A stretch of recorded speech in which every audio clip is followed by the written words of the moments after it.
Hey guys, I just want to briefly intro my digital artifact for this semester for BCM 325 Future Cultures. If you don't already know, I'm one of the executives for the Digital Media Society, and I will be incorporating that into my digital artifact for this semester.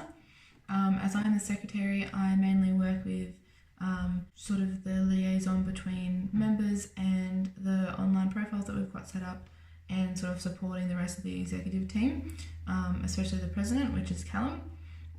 Along with that, I work pretty closely with Alex, who's our treasurer, and our vice president, which is Megan. And I just really want to sort of explore this semester the progress and the overall success of our club. I really want to work on improving our sort of templates and everything set up through MailChimp and Silverstripe, as well as tracking interactions via our Facebook, Twitter, and Instagram pages.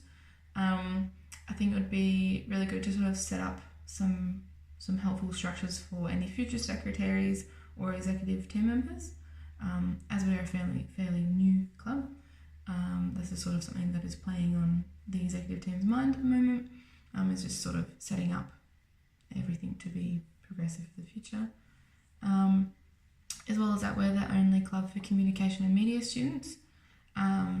So we have had a specific focus on BCM students, although we haven't been in any way restricted to just BCM students. We really just want to develop digital literacy, just knowledge across the whole campus, including professors as well. But we really want to motivate, support, engage, and iterate with as many students and teachers as possible in order to create a holistic digital media experience, and also an improved university experience for a lot of students as well. We have been successfully running a couple of workshops and meetups, and we also want to continue having regular events. So that's what my digital artifact is going to be following this semester. So see you online.